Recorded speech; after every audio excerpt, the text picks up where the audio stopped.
Case hospital में clinical trial कौभांड मामले आरोग्य मंत्री निवेदन सामे आव्युं छे। हाल में प्राथमिक तपास में राणा सहित 8 कॉन्ट्राक्चुअल डॉक्टर्स ने बरतरफ करवामां आव्या छे। तो कंपनी पासेथी तमाम आवक डॉक्टरो लेता हता। कंपनीओ तरफथी जे आवक आवती हती ते तमाम डॉक्टरोना खातामां जमा थती हती।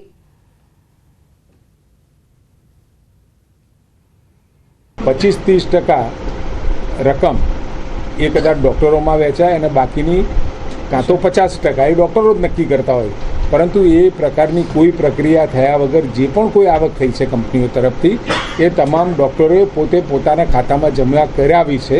આટલો વિષય માલુમ પડ્યો છે અને એ તપાસના અંતે અત્યારે રાણાને પણ સસ્પેન્ડ કરી દીધા છે, ટર્મિનેટ કર્યા છે અને સાથે 8 જે કોન્ટ્રાક્ચ્યુઅલ ડૉક્ટર્સ હતા એ કોન્ટ્રાક્ચ્યુઅલ ડૉક્ટર્સને પણ તાત્કાલિક અસરથી ત્યાંથી બરતરફ કર્યા છે।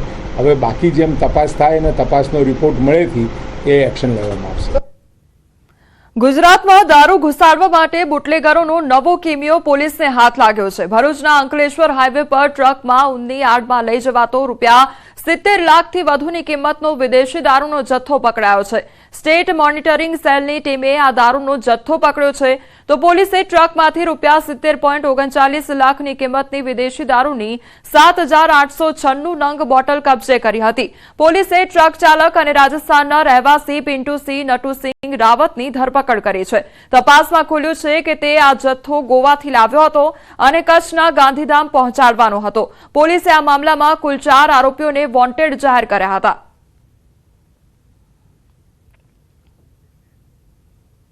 દાહોદ દેવગઢ બારિયા તાલુકાના ખાંડણિયા ગામેથી ઝડપાયો છે વિદેશી દારૂનો જથ્થો। સાગટાળા પોલીસ મથકની હદ વિસ્તારમાંથી વિદેશી દારૂ ઝડપાયો છે। તો સાગટાળા પોલીસે બાતમીને આધારે વિદેશી દારૂ ભરેલી બોલેરો ઝડપી પાડી છે। બોલેરો ગાડીમાંથી ટીન બિયરની 1944 બોટલ પોલીસને મળી આવી છે। તો પોલીસે વિદેશી દારૂ સહિત ₹7.5 લાખનો મુદ્દામાલ ઝડપી પાડ્યો છે। બુટલેગર સહિત કુલ 4ની સામે ગુનો નોંધી કાર્યવાહી હાથ ધરવામાં આવી છે। અમદાવાદમાં અમરાઈવાડી વિસ્તારમાં પીસીબીના દરોડા પાડવામાં આવ્યા છે અને એપ્રિલ પાર્ક પાસેથી રોડ પરથી કારમાંથી દારૂની હેરાફેરી ઝડપાઈ હતી। 87,000ની કિંમતની દારૂની 912 બોટલો અને બિયરના ટીન મળી આવ્યા હતા। કાર સહિત 5.87 લાખથી વધુની મુદ્દામાલ જપ્ત કરવામાં આવ્યો છે। કાર ચાલક સહિતના ફરાર આરોપીઓ સામે ગુનો નોંધવામાં આવ્યો છે।